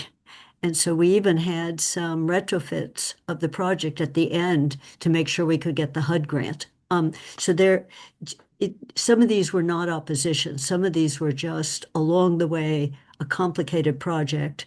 And what happened to construction costs. We were really lucky with the elementary school that we weren't trying to build 2 years earlier than we were. I mean, things had steadied out a little bit, so everyone was in shock. So I guess we're at a point. We've pulled this project out, and we can take a vote on whether we're recommending the project or not for funding. And then we can vote on the appropriation and transfer order with the wording that we've pulled this one project out, so we have a separate vote. And then we have also to vote on our opinion of the debt order for the debt financing order for War Memorial Pool. So if, Anna, I'm seeing your hand is up, so I just am looking for what the time, and Lynn said we should spend a lot of time talking on it, so I'm not trying to cut off the time, but it's 2:30. So a question of what we want to do right now. Anna. Well, I think this sort of ties into it. I think Councilor Breivik brought up some really interesting ways of moving forward in terms of getting clarity around the KP Law opinion. And I'm wondering if it would make sense to I guess we've got a couple of options here, right? But to ask KP Law kind of for their sources and to understand where they got the information that they're telling us. Just to kind of, I think I disagree a little bit with Councilor Breivik's statement about KP Law kind of just pulling from the information we gave them. I do believe that they go out and do a significant amount of research, including case law, but I'd like to hear from them about what that is. I could be wrong. Maybe they're just pulling from the information we gave, but I think it would be helpful. It sounds like it would be helpful for counselors to understand what KP Law is putting into these decisions and whether they have talked to the folks at CPA at the state level or DOR or whoever, just to understand a little bit more prior to making a full recommendation. And so, Anna, let me try to repeat back to you what I heard. So a vote on Jones could be, we need additional information on this. And we're requesting, and I think Jill was saying, do you go directly to DOR on this? The other organization that weighs in on this there is a Community Preservation Act group. And the issue right now is it's fully funded in terms of the town has short-term bank notes to cover the part that's going to be owed back by the library. So the issue on supplanting is when does one consider what is supplanting, and so DOR could weigh in on it, the CPA coalition. So we could ask for more information on that. Yeah, I guess I would suggest starting with KP Law since the opinion came from them in the first place that it was not supplanting. Personally, that's where I would start. So what sources were used to make that decision? Yeah. Yeah, I mean, I'm open to other thoughts on it. That's just kind of where I think the first step makes sense to go. Okay. And that would be, this goes, Lynn, I see your hands, but I'm just trying to think of what we actually would be voting to do right now, because the council, we've had the public hearing on this. The council can take up the financial order for everything else but Jones while waiting for this. I mean, we won't delay the other project approvals, or that we can still be voting on that. And we did that once with a housing project. We pulled it out and waiting for more information. So I think that's one way of handling it. Lynn. if we're going to get additional opinion, I think it's important to go back to the state agencies too. Very honestly, they're the ones that if it isn't correct, that they would have to come back to us. So we might as well get the opinion from them. And if I'm not mistaken, we have another meeting before the next council meeting. We, Of finance. we meet on the 21st. When is, No. I'm just going to pull up. The next council meeting is not to the last Monday of April. Yeah, so we do meet again, so we Right. can, we won't be, um, yeah, so I can draft a report. So I'm just not this, when you say the state agency, Lynn, it's the one It's that, DOR and it's the yeah, CPA. I mean, I think, yeah, if it's people want DO. to question No, I maybe agree law. with that. And this, so I think that is the appropriate, go all the way up on here's the funding, describe, here is the funding situation and here's the applicant. And the question is it's a question is it eligible, right? I'm good with that. That is the question. And again, we can go back to KP law, but I think, and I think that's appropriate as well. But I do think it's really the state agency that decides whether or not it was money spent. I see Sean's Yeah, hand up, and Sean, he may have some opinion on that. Yeah, Sean? we will try to reach out. I will caution. My understanding is that the DOR does not actually get into the eligibility of CPA projects, but I will confirm that. So we will reach out to them, but I wouldn't assume that we're going to get like a yes or no definitively. We might, but we can reach out to them. And so we can, so we could vote on everything but this. We could get a report to that, and we could say on the 21st, we're going to be meeting again on Jones with this information in front of us. Is that what you were thinking, Lynn, in terms of the vote on it? I mean, so everyone knows that the money, this is July 1st money. This isn't April money. In terms of that's my suggestion. We also had another referral yesterday that we can take up on the 21st. So we can take this up on, so we could take the entire thing up on the 20. The other thing would be take the entire thing up, get the draft report minus the section on Jones, have Jones be in it. And then look at that report and figure out what we're going to say about Jones. Does that work for everyone? Sam? Thank you, Kathy. Lynn's thought process of going to the source, the root source, seems to make sense to me. That for me all along it was what's the CPA committee say and does it qualify? There's a supplanting question, and then there was the issue of standards and whatnot. To me, the woodwork is clearly historic, and if there's the ability for a state agency to render an opinion on it, whether it qualifies or not, it seems as though it would be helpful to everyone. But without that, we have one opinion from the town on one of the issues, and we have internal deliberations from town committees, be they the Historic Commission and the CPA. If there's something definitive that comes through, distinct from what we've already received, it would be something the council could consider. Jill? Yeah, I think we have conflicting legal opinions from two highly respected law firms. I don't necessarily support spending more town funds on going back to private attorneys on any of this. I think I do also understand calling up a government agency like the DOR is probably not, it's not the easiest thing, but is there someone like our auditor or someone who would be the one to flag something like this that we could go to anyone else who's, not a lawyer who's closer to the DOR or closer to, a neutral source like that who could weigh in just objectively if we were going to seek more information. Yeah, we can ask our auditor if that's what the committee wants. Okay, and there is this larger group called the Community Preservation Act group who has weighed in a couple of times, So what I'm going to propose, and let's see if this works, that we have two financial orders in front of us.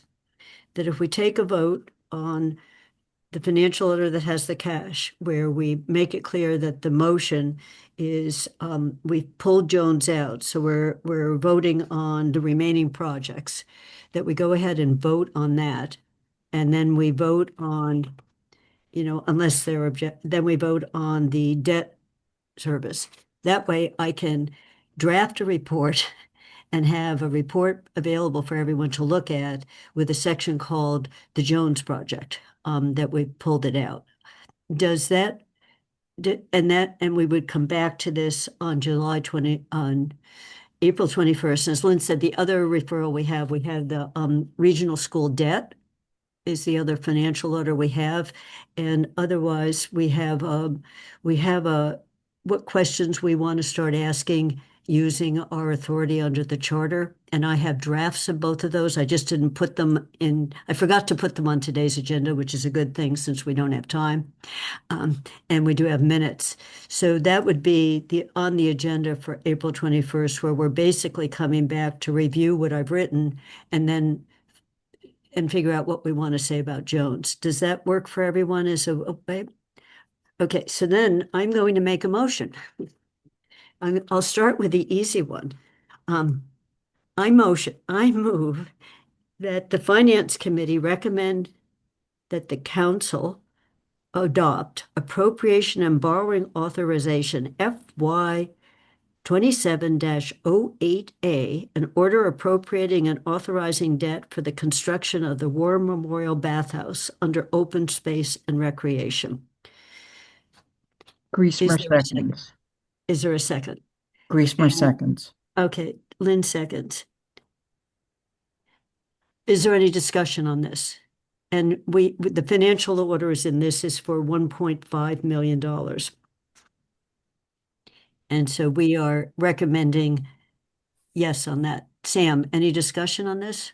I would love to see the pool project go to its fruition in time. It's a central location. I'm glad that the town and the CPA committee has been persevering in this process. Thank you. Thank you. Then if there's no other discussion, I will put it to a vote. A yes is a recommendation that the council adopt, and a no is no. And there is also, you could always abstain. There is the third vote. I'll start with, I'm just going to do it as I see it on the screen. I'm going to start with Kathleen. Support. Joe? Yes, support. Lynn? Aye. Sam?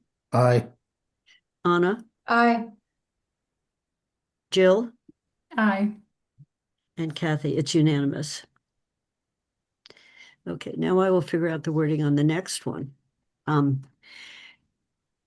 make a motion that the Finance Committee recommend that the council adopt appropriation and borrowing authorization order FY 27-07A, an order appropriating FY 2027 Community Preservation Act budget as required under MGL Chapter 44B, and in the table as presented, with the Jones Library removed for a separate vote.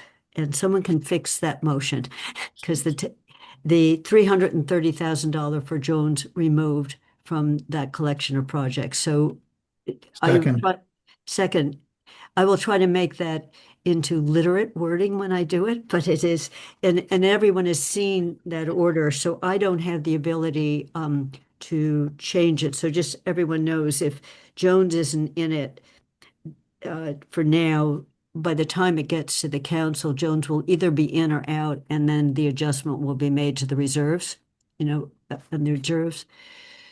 So is that fairly messily worded motion clear to everyone? All right, then I will put it to a vote. Kathleen? Support. Joe? Yes, support. Lynn? Aye. Sam? Aye. Anna? Aye. Jill? Yes. Kathy is a yes. So that is unanimous. And then the third motion I'll make is that the town get additional information from DOR and the state regarding whether or not the issue of supplanting needs to be a concern here, and or also approach the Community Preservation Act for their opinion. And or the auditors, Kathy? And or the auditors. Okay. I'll add the auditors. Is there a second? Second, Devlin Gothier. Okay. Sam? I'm wondering if we want to phrase that motion to simply be a request of whether or not the project qualifies. Okay, well, I think we need to raise, we're concerned about supplanting. So do you want to raise also whether it's historical reservation? So it's the supplanting issue is the issue, I think, here. So did you want to make it more general? I'm willing to amend that if people want to make it more general. But I think the information we're getting from DOL has to discuss the current financing of the project for them to have a context on which to render opinion, Sam. I'll go with the committee. I just, to me, it either qualifies or it doesn't. And if And the is state CPA and or DOR says that it qualifies, that's fine, regardless of supplanting or otherwise. okay, Anna. So this is Yeah, just to Sam's point, I think that we should be asking for more information about the definition of supplanting and what they consider supplanting. I'm trying to find it. I believe that the CPA website states that project eligibility is determined by the local municipalities Community Preservation Act committee, not by the state itself. So I think what we're asking for is really the allowable uses, more information on allowable uses and supplanting. They don't render those specific decisions themselves. So I found it on the website. A decision on the allowability of specific projects in each community is determined locally by municipal council. So our KP law would be our municipal council. So that's kind of, I think I'm going to guess that's why the CPA committee was satisfied with the response of KP law, because that, as per the state agency, is what determines the allowability of the project. But if we are not satisfied with that, then I think we should be asking for more about the definition of supplanting. I don't think that they'll consider looking at the specific eligibility. okay. So you would keep it that a definition of supplanting and them rendering an opinion, going directly on using those words. Yeah. Okay. So the motion was, and Sean is taking notes, that we're going to DOR, the agency that does CPA, to get an opinion on, is this an allowable use based on the question of the definition of supplanting? Yes or no? And to the extent we can get another opinion from the Community Preservation Act Coalition and the auditors. We're looking for basically second and third opinions is if we were going to have surgery on our bodies, but from different sources. Does that cover it in terms of and then I'll look at the tape to make sure I can make this be literate. Anna? Well, I think a similar question is for folks who were missing this information or who wanted the information directly from the state. Would that answer your question? Would that give you what you need one way or another? I think I want to make sure the motion is capturing what the need is from the committee. That's my question for folks, I think it was Sam and Councilor Brevick and maybe Lynn too, had mentioned this as a helpful thing, and I want to make sure that this will actually get at what you feel like you need to. I feel like this Jill, has gotten a bit far away from my initial point. So I don't know. I think my initial point was really more along the lines of not taking the KP law memo as gospel, given that they state really clearly in it the the restriction on supplanting, and then give their opinion in what I felt was more vague terms and more of, again, an opinion. And then we received a conflicting opinion from another highly respected law firm that stated the opposite of that. I don't necessarily, and wishing that there was more, that we had more objective information at the outset to avoid all of the upheaval that this caused. So that was my comment. and I think Anna's question is that if we go to DOR and these other sources, will we get more clarity on this? I mean, we're not going to go I to don't another know if lawyer on it, and there's probably limited case law. This is a fairly I would think this is a fairly unusual, that it's not at the start of a project, it's in the middle of the project. Sam. If we're not seeking another legal opinion to spend, money on things, I'm fine with what we're requesting. Okay, and so I think that's the way we've left it. We voted on the two financial orders without this, and we'll come back on April 21st with whatever information Sean is able to garner for us, and then we will render our recommendations on the Jones project. And abstentions are permitted, but we will also have a record of this discussion. Is that satisfying for people?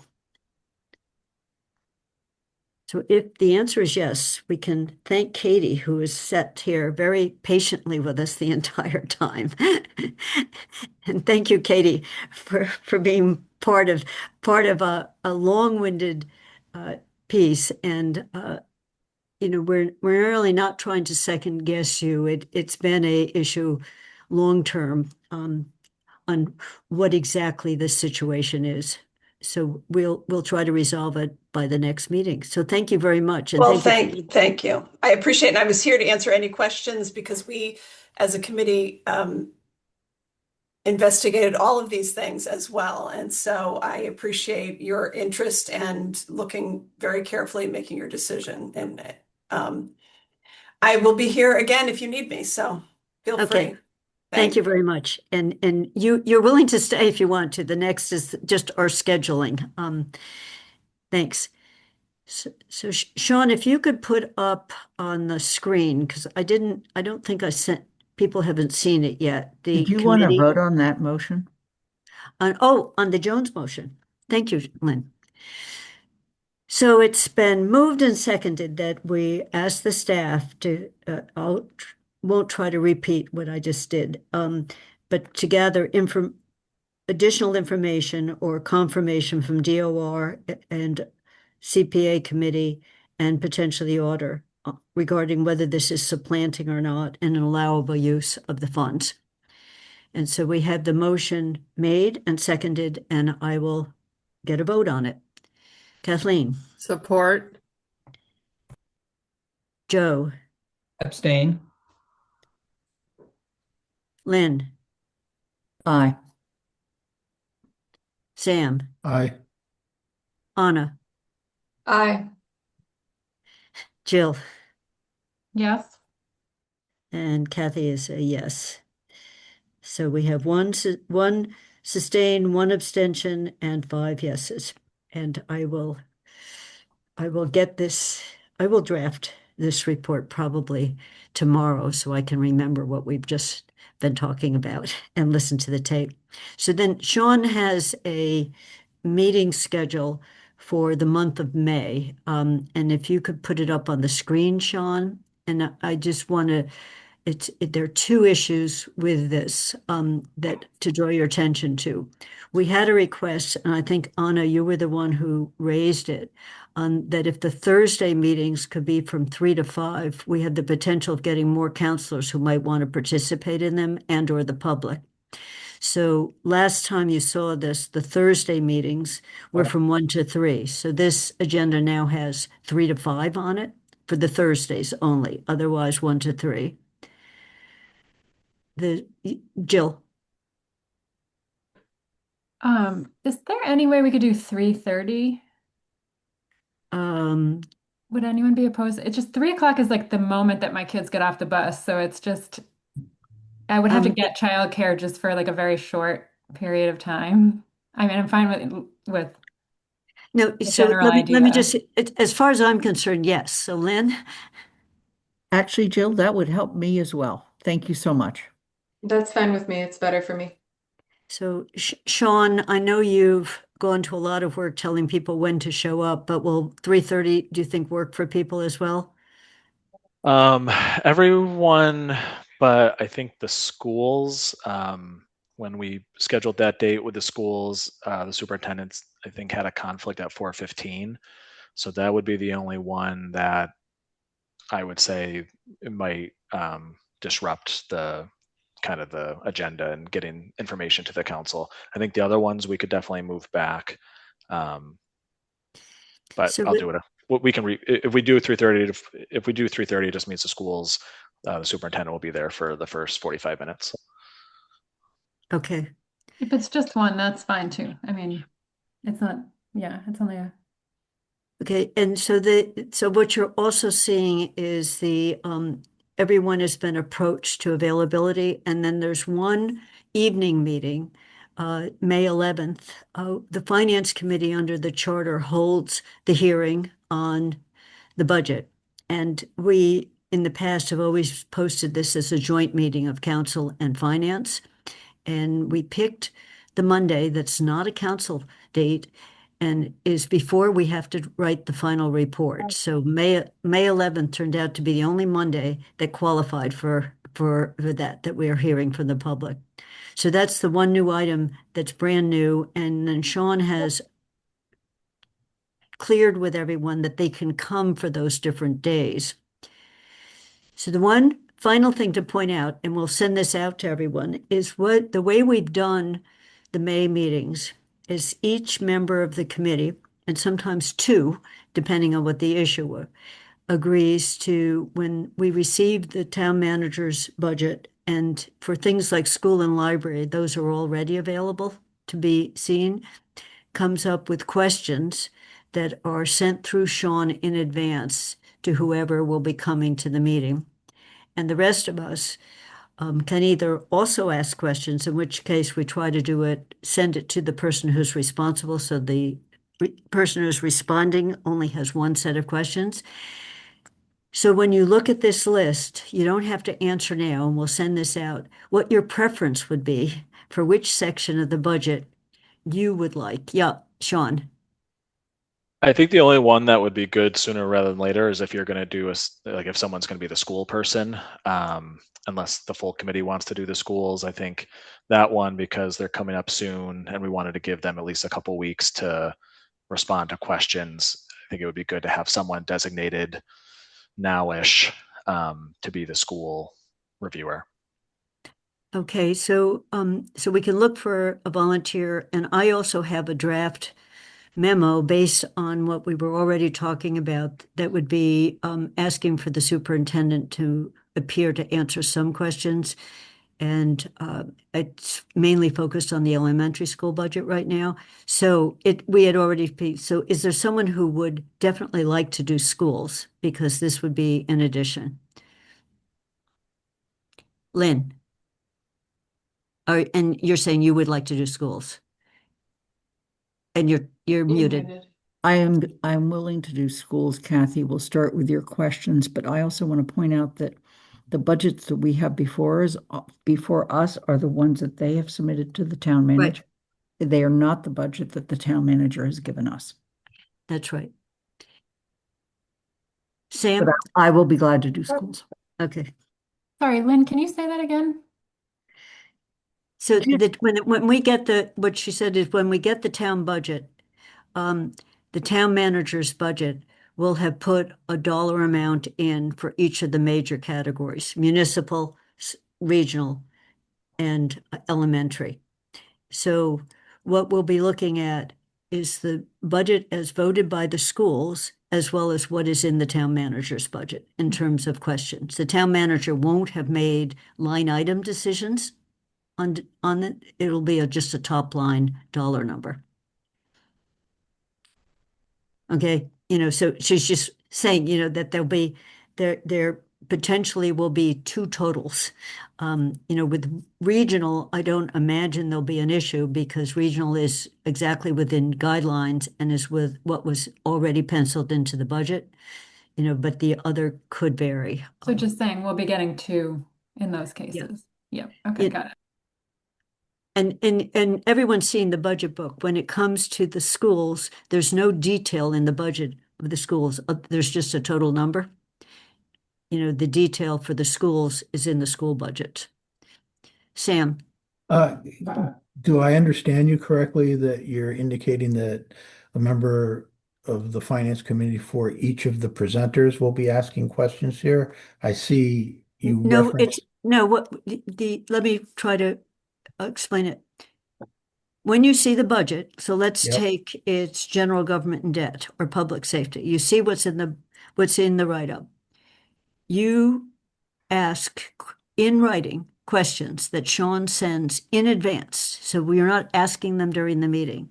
So rather than hitting people with questions for the first time when they come, they already know, so it could be things like, you said you're facing with high turnover. Can you describe to me what the problem is? So it could be that kind of question. You are not the person asking the questions during the meeting. They will already respond it. And usually we focus right away, and Sean has got his hand up again. We focus right away, brief overview, and then answer to the questions to be efficient with the use of everybody's time.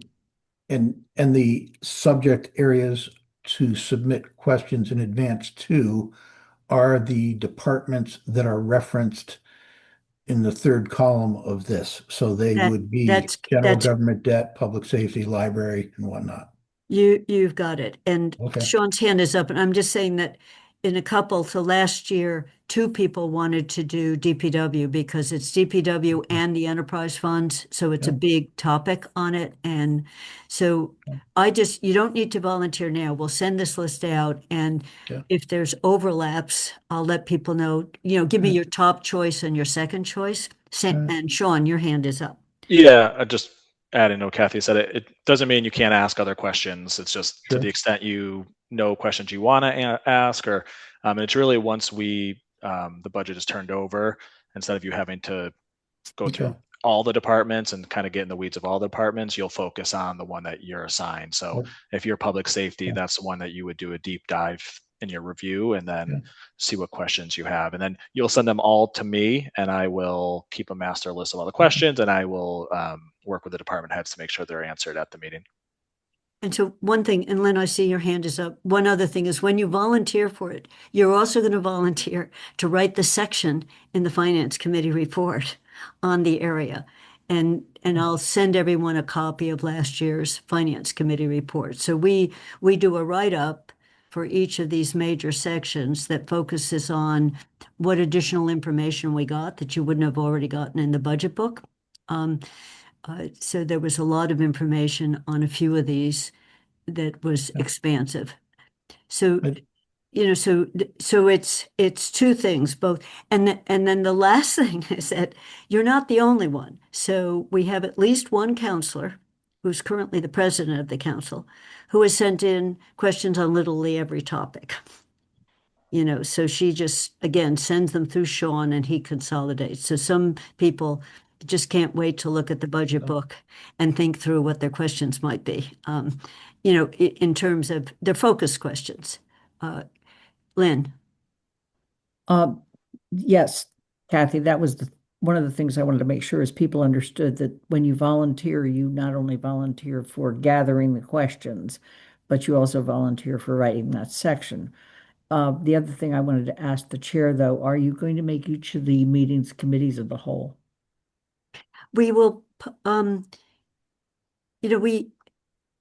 need guidance from that. I think we have always posted them on as meetings of the whole, and then if not enough counselors showed up, they become just a finance committee meeting, which is, various of them. We picked the Thursday meetings with the thought that there are counselors who aren't on finance committee who might want to be in the meeting for those discussions. So those are school, public safety, and DPW and enterprise funds. So those are the 3 Thursdays.